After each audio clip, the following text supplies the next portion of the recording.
All right, 12:30. I'm going to get started. I don't even know if anyone's here watching or if there's an opportunity to chat, but I'm just going to chat it out and hope that if there's any questions or if anyone wants to, join a conversation, I am absolutely open to that. I love interaction and talking to people. So I'm going to start by introducing myself for those of you who don't know me, which I'm sure many of you don't, and explain exactly why I'm here to talk to you today about turning your chaos into clarity.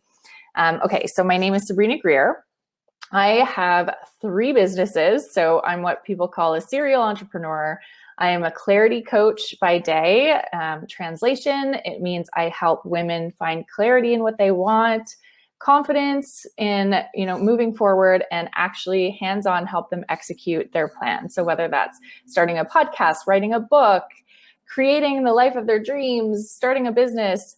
I'm not technically a business coach, but we focus a lot on business and a lot on mindset tools to help achieve clarity. So clarity coach by day. Oh, somebody's in here with me. Hello. And then my other businesses, I have an events business, very similar to Mom's TO, except we do curated workshops, writers workshops, we do retreats, we do that kind, but of course, COVID. I've also hosted some online events as well, some summits and things like that. So that's business number 2. And business number 3, I own a publishing house for mission-driven women. We do co-authored projects, we do collaborative book projects, and we also do solo books. So if you have a book in your brain, come chat with me. So 3 booming businesses. I also have 5 best-selling books that we published in the past year and a half. I have 3 children, a 14-year-old, a 6-year-old, and a 3-year-old who are all very busy boys. And I also, we bought a farm last year, so I also have over 40 animals now. So people look at me every day, and the biggest question I'm asked is, how do you do it all? And that's what I'm going to answer for you guys today is, how do I do it all and still keep a smile on my face and not have my brain explode and completely burn out? So I like to call it turning my chaos into clarity. And it's my signature program, but we're going to jazz through it in 30 minutes today because that's all I got. But we're going to cover a lot of ground. So hopefully you have a notebook with you. If not, I'll give you 2 seconds to go grab one because we're going to be taking a lot in today. Start with a deep breath. Okay, so the definition of clarity is the quality or condition of being clear. Sounds lovely, right? Everyone seeks clarity. It's the biggest thing people come to me with is, I just want clarity on who I am. I don't even know what my passions are. Often I work with a lot of moms, and I find, when you become a mother, often what happens is we lose sight of our dreams and our goals because motherhood takes a lot of time, a lot of energy, energy on all fronts, a lot of money, a lot of, space, a lot of our, physical energy.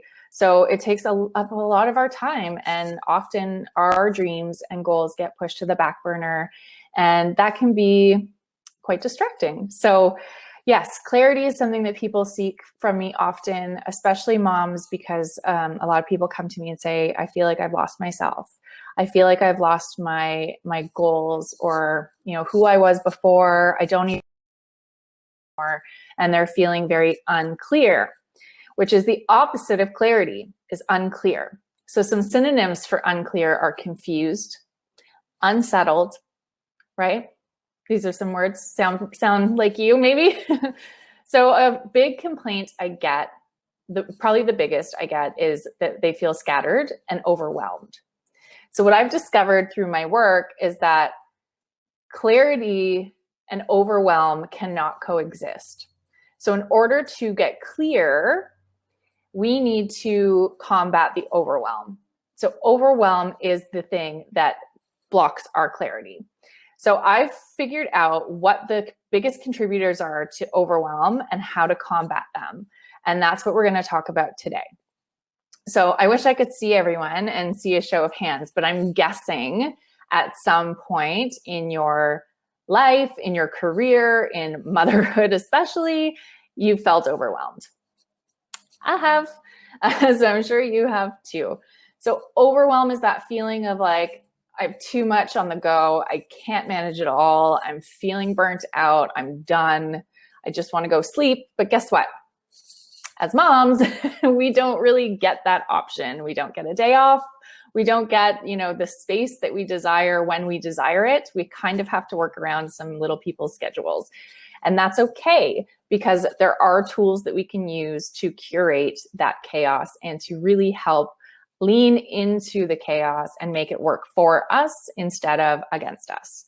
So that feeling of overwhelm, that feeling of like panic, too much going on, busy, that's one thing I've really recognized over the past few years is the change in the narrative when it comes to how we're doing. How you doing? Busy. Like it's an emotion, not fine, or I'm okay, or yeah, I could use some support. It's just busy across the board. So I'm also going to help today give you some tools to hopefully remove some of the busy from your vocabulary. Okay, so we're going to start with the contributors to overwhelm. So when I ask this question to people, and I don't know if you can ask questions in the chat or how that works, but when I ask people what they think the most common contributor to overwhelm is, common things I get back are sleep or lack thereof, which we all have as parents. Nutrition, not eating properly, not having the energy, not being able to do the things that you're passionate about, mindset. And while all of these are contributors, of course, I think the biggest contributor of all that I've discovered over time is multitasking. Multitasking is the biggest contributor to overwhelm. Let me explain. When you are multitasking, I want you to think of your life in buckets. Okay, so you have a bucket here, this is your children. You have a bucket here, that's your self-care or your hobbies. You have a bucket here, that's your career, your job, whatever you do for a living. You have a bucket here, which is your, exercise, things that you do for yourself. So you have all these different buckets, right? And if you're trying to put energy into each bucket all at once, guess what's happening? So if you have 100%, you're giving 10% to all these buckets, to 10 buckets. How on earth could you expect to do everything at 100%? It's not possible. So we only have so much energy. And if we're trying to do all of the things all at once, all of the time, of course we're overwhelmed and feeling burnt out. So one of the biggest ways to sort of combat this multitasking thing is with time management tools. And I'm going to give you some of those today. But I want to just interject here for a second with a little side note. So, I'm not standing up here on a pedestal going, hey, I figured it all out and I'm never overwhelmed. I had a blog when I first started blogging called The Multitasking Mama. And I remember it was my teenage son. Well, he's a teenager now. At the time he was not. But he said, hey, Mom, this is you. And that woman with the 8 octopus arms, and she's like doing a million things. She's juggling a laptop and a phone and a frying pan and a diaper. And that's who my son said I reminded him of. And that broke my heart. I changed the name of my blog instantly because that to me was not the vision I wanted my children or myself or anyone, the people I was mentoring. I didn't want them to see me as that. Busy, doing too many things. And originally I was proud to say I'm a proud multitasker. I'm an excellent multitasker. This is something I'm super good at. I wasn't super good at it. I had to do it. I felt like I had no choice. I had to do all the things and I had to do them all the time and I had to do them all well. And I was exhausted and I was burnt out and I was super tired all the time and I had no energy left for anything. So I ended up thinking I was doing my kids a favor, but really I was giving them my leftovers because I was so drained, completely and utterly drained from multitasking. So if you're thinking like, hey, I'm a good multitasker, like, what are you talking about, lady? I was you. I get it. And I know it's hard to hear sometimes some of the things I'm going to say today, but multitasking is now a swear word in my house. We just don't do it. Instead, we've come up with some really amazing strategies for overcoming multitasking and for doing things differently. So the first is some time management tools. So time blocking is a huge one for me. So if you're in business, if you're a personal brand, if whatever you're doing, if you work for yourself or you have a job, time blocking can look different for everyone because we obviously have different schedules. And I'm a strong believer in there is no one size fits all model, and everything we have to do has to work for you and your family. It's the same with sleep training. It's the same with nutrition. It's the same with lifestyle. It is whatever works for you and for your family. But some version of time blocking will help you stop multitasking. So the way I time block, I actually have a patented system called the 10-20-60 rule. So for me as a personal brand, managing 3 businesses with the farm and the kids and all the things, it's a lot. But when I block my time successfully, it doesn't feel like a lot and it feels much more enjoyable to do. So the 10-20-60 rule works like this. 10 minutes is for some sort of task that you can do in 10 minutes. It only requires 10 minutes of your time. So for me, it's social media.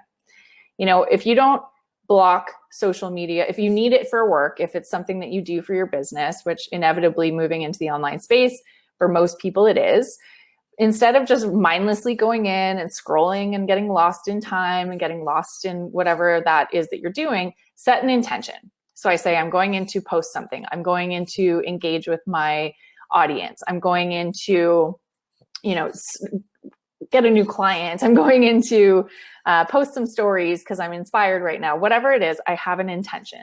I set that intention and I set a 10-minute alarm on my phone. That 10-minute alarm is when I finish, no matter what, because that block of time is set aside for that. So I'm not scrolling all day. I'm not available all day on that. I just do that block. This could also work for emails. So, if you get lost in emails or you feel like you have a million things to go back to, or, you just spend hours in your email, try setting a time block. Then the 20-minute time block within this patented system, the 10-20-60 rule, 20, I always do something that's non-work related. So household related. We all know as moms, there's piles and piles of laundry everywhere that are never ending and there's no way around it. So when I set a 20-minute time block to do laundry, it actually gets done. It gets folded. It doesn't just sit there for, 7 days. It actually gets done. And then the 60 block for me as a coach, I work with people for 1 hour at a time. So the 60-minute block for me is client calls. Maybe it's creating a sales page or a program for my clients, whatever it is. That hour-long segment is work for me.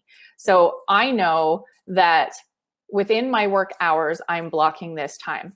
As I said, it's going to be different for everyone, but setting time blocks. Another thing, and I'm going to show you my own personal phone, don't have all the distractions. So I have voice notes and notes, and that is so that I can, if something comes into my head, I get it out, I brain dump it. If ideas, I'm a creative person, I'm an author, then I have time zones for where all my clients are. So the clock, my calendar, so I know when I have an appointment coming up, the weather, because I'm a farmer, I told you that, and a camera, because I'm also a mom. So that's all I have. I don't get the little red things that say like, oh, you have 500 Instagram messages, or you have this, or you have that. That's it. I block my time because I know when intentionally I'm going to go into Instagram. So I don't need to see when 700 people are messaging me. Remember back in the day before we had cell phones? Maybe I'm aging myself here for all of you millennials. However, we survived and people will still survive. We need to also create boundaries around not always being available to everyone all of the time. Of course, it's different if it's like your kid's school calling. So you need to have, phone calls only set up, whatever that looks like for you. Again, it's personal to everyone. Okay, so another point on multitasking is taps and drains. So I like to look at time as a currency. So if every minute was $100, where would you feel good investing it? And where would you feel awful spending it? think of that as your time too. Where are you spending time, precious minutes of your day, that you could be doing something else that would serve you or your business or your family? Usually this is social media, Netflix binging, whatever that is. And I'm not judging or saying stop all of that. It's really about finding ways to block that in. If that's something that's important to you, if you know that you relax when you watch Netflix, then block it in, make it part of your schedule. So I block everything in, literally everything. Walk in nature, block it in. Bathroom break, block it in. Like, it sounds insane. And I know so many people got a little bit anxious when I talk about this time blocking, but that comes to the next pieces of overwhelm. So multitasking is the biggest piece. Then there's isolation, which I know coming off a global pandemic is a very challenging, thing. But isolation is essentially being alone, but also trying to do all the things all the time alone. We are not built, it takes a village, all of these expressions. We are not built to handle everything by ourselves. As a society, we are meant to have human connection. We are meant to have help. So in times like these where, it might not be possible to have a babysitter come in, or somebody to watch kids, or somebody to clean the house, or whatever it is, we can still order groceries. That's a time saver, right? That's a tap. So taps are time savers, drains are time wasters. So where can you get back some of that time by asking for help? I always tell my clients to triage the situation. So is it life or death? That's the first step of triage. When you go into a medical situation, you triage the situation. Is it life or death? It's almost always no, the answer. So then the second question is, who needs to help me? Is it, in a medical situation, it'd be, is it a heart surgeon or a brain surgeon or a chiropractor? Who needs to help me? In a business situation, who needs to help me? Is it a web designer? Is it a virtual assistant? Is it a social media person? Who needs to help me with this situation? In a personal situation, family situation, who needs to help me? Is it bringing somebody in to cook, bring somebody in to clean and fold laundry, bring somebody in to watch the kids for a couple of hours so you can work on your business? Who needs to help me? And then the third question in triage is, how can I make myself more comfortable? So what can you do for you? So is that creating a workspace environment in your home? Is that time blocking and creating more like energetic space within yourself? Is it venting to a girlfriend? What do I need to do to make myself more comfortable? So we always need to triage the situation. Is it life or death? Who needs to help me? How can I help myself? Those are the three questions we need to ask ourselves when it comes to isolation and where we need help. Okay, so that is the second piece of overwhelm. So multitasking, isolation. The next is scarcity. So scarcity is the belief that there's not enough. There's not enough time. I don't have time for that. I'm too busy. There's not enough energy. Like, I'm going to be so tired at the end of the day. I just know I won't have time for that. Oh, I already have low energy. There's not enough. Not enough money. I can't afford that. I can't afford to hire a VA. I can't afford to pay for my groceries online. I can't, there's not enough. There's not enough money. I'm barely getting by here. There's not enough anything. Clients, if you're in the coaching business, oh, well, she's already doing it. There's not enough for me because somebody else is doing it better. The belief in not enoughness. So I always compare this to, I call it the car shopping theory. So when you are shopping for a car, right, everyone all of a sudden is driving that car. She has my car. That's my car. I want that car. Like, I've had my eye on this car forever. Why is everyone all of a sudden driving my car? It's because your focus is there. It's the same when you're trying to get pregnant, right? If you're trying to get pregnant and all of a sudden everyone around you is pregnant, everyone's having a baby. Why not me? It's because your focus is on it. So if you're constantly focusing on scarcity, there's not enough time, there's not enough money, there's not enough this, that's where your brain is going to be. There's not enough. So we need to switch that into an abundance mindset. So the belief and the knowing, not just belief, but the knowing that there is enough. There will always be enough time. There will always be enough money. You can make more. There will always be enough energy. There's enough space for you to take up. It doesn't matter if somebody's doing exactly what you're doing. There's always enough clients. right? So the belief that there is always enough, the understanding that there is always enough. Okay, so multitasking, isolation, scarcity. The next piece is expectations. So expectations are a huge contributor to overwhelm. We put heavy ones on ourselves. I should be doing that. My parents did that. That's what I should be doing. Or I paid for 4 years of university. That's what I should be doing. Should. Stop shoulding all over yourself, okay? And start putting a block on those expectations. It's also a comparison trap. You know, we talked about it a little bit before, but comparison, like worrying about what everyone else is doing. Well, maybe I should be doing it that way. Maybe I should be, my Instagram should look that way. My business should look that way. It's too many shoulds, and expectations are a huge, huge contributor to overwhelm. Which brings me to the fifth and final contributor to overwhelm, and it's the biggest one of all, because all of those things feed it, and it's guilt. Mom guilt, guilt of not spending enough time on yourself, guilt of spending too much time on yourself, the feeling of not being worthy, of taking care of yourself, of doing things for yourself, of putting everyone else first. It's guilt.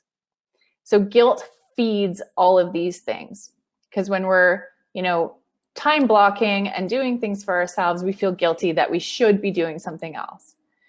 The isolation piece, we feel as moms that we should do everything all alone, that we shouldn't ask for help, that asking for help makes us weak or makes us too vulnerable or means that we're a failure or that we're not good enough, right? The scarcity piece, all of it, expectations, guilt feeds these.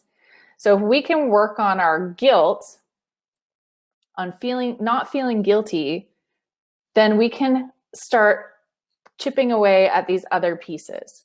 So ways to combat the guilt. And I think all of the things that I've mentioned before this really help with that. So time management, blocking it. So when it comes to your kids, right, the mom guilt is real. I get it. I've got mom guilt constantly all the time. I know the struggle is real. But with mom guilt, helping your children understand what is what. Creating boundaries, even though they're children, creating boundaries with your children. So saying, hey, we're going to spend this 20-minute time block together, using different language that's kid-friendly, of course, but we're going to spend this 20-minute time block together. That's going to be our one-on-one time, our alone time, our quality time. And then mommy has work from this time to this time, giving them schedules, giving them calendars, using stickers, showing them. My kids now ask me every day, they say, hey, mommy, how many people did you help today? Because I never, ever say to them, I have to go to work. They know that mommy gets to go to work. Mommy gets to do what she does. And they love it. They think what I do is incredible. I'll be on the phone with a friend and they'll say, is that one of your authors, mommy? Is that one of your coaching clients? They know the terminology. They're interested in what I'm doing because I'm open with them and I share with them. I don't feel guilty about working because they're involved and they think it's cool. I'll be totally transparent. I'm sitting in my brother's childhood bedroom at my parents' house right now because I had 2 kids with sniffly noses this morning and they stayed home. So I improvised so they wouldn't, jump all over me while I was doing this call. But they were pumped to come here, and I told them what I was doing today and why I was doing it and what benefit it was to my career and how I was going to help other people through doing it. And they were so involved and so interested. So much so that I don't feel guilty when I'm saying, okay, now it's mommy's time to do X, Y, Z. So some of the things that we need to start implementing into our life to help combat this guilt is self-care. And I know that's a huge buzzword, and I'm sure there's 10,000 people even within this festival talking about self-care, but it's so imperative. It's not selfish at all. It's so important. And it doesn't have to be bubble baths and, long walks on the beach or massages or pedicures. Self-care is really just taking time for yourself. where it's not about other people, where it's not about the multitasking, where it's not about all of the other things we've talked about today, where it's just about you, something you love to do, so that we can start connecting those pieces again, right? The stuff that maybe you lost a little bit when you became a mom, the stuff that maybe you've put to the back burner or put to the side. Maybe it's writing your book. Maybe it's starting a business that you've wanted to start forever, but you just don't have the time, you don't have the money, you don't have the resources, you don't have the mental space or capacity. Well, I'm here to tell you, you do.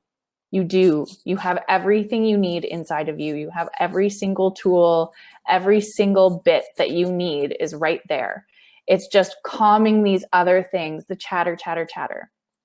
And I only have 5 minutes left, so I'm going to leave you with one cool thing. So I studied NLP, which is neuro-linguistic program. I have a degree in developmental psychology, which I never did anything with. I'm not a doctor or a psychologist or any of those things. However, I have a very strong interest in the way the human mind works, consciously and subconsciously. So your subconscious mind does not know how to determine the difference between a bear attack and some sort of change in behavior. It doesn't actually know how to differentiate the two. So when you're changing something, it can feel really overwhelming and really scary. And that's because it doesn't know the difference. If you were getting attacked by a bear in the woods, you'd be terrified. If you're starting to implement some new habits into your life, it feels equally as terrifying, even though your conscious mind understands it's not. So it's kind of a mission about talking to ourselves a little bit and changing the narrative of how we do that. So things like I'm busy, or, starting to change that and telling our subconscious mind, I don't know how much work you've read about like the ego or the mean girl, whatever she's doing is trying to keep us safe and small. That's her job. So our job as conscious beings is to combat that. So doing things and pushing through that fear, regardless of how uncomfortable it feels. And there's some great resources. I really like Mel Robbins' The 5-Second Rule. It's a book. I really like Hal Elrod's The Miracle Morning for, suggestions on some routine and good habit building. But yeah, some of these amazing resources out there. So if you haven't embarked on your personal development journey yet, or read some of these books, or listened to some great podcasts, there's so much good information out there. But I'm here today just to tell you that it's possible for you. If I can do all of this and do it happily and excitedly, filled with joy every single day, so can you. It doesn't have to be hard. It doesn't have to be overwhelming. It doesn't have to be a hustle. There can be harmony. So I hope that was helpful. I hope, everyone took some notes and that you can start implementing some of these into your life now, so that you can see the benefits even before the end of this year, because there's so much time left. It feels like, oh, Christmas is around the corner and everyone's panicking, but there's so much time left, even within this year, 2020, the craziest year of all time. There's so much time left to create whatever it is that you desire. So I don't know if there's questions or how to answer them. Oh, here we go. I'm writing this down. I love that. Hi, Sabrina. Hi, Alana. So many great ideas. I love the idea of getting kids involved in what you do so they understand why it matters. 5-second rule. Thanks so much. Great talk. Add your contact information. Oh, great. So I am YGT Mama. YGT means you've got this on all platforms. So Facebook, Instagram, website, all of it. So thanks for tuning in, everyone. And I'm so happy that it's resonating, and I'm so grateful to be here. Thank you, Alana, and the Moms TO gang, and the MomFest people working on the back end. Just thank you, everyone, for having me. What a fun event. I can't wait to tune into some of the other speakers and sessions, and I'm just so grateful to be here. So thanks for having me.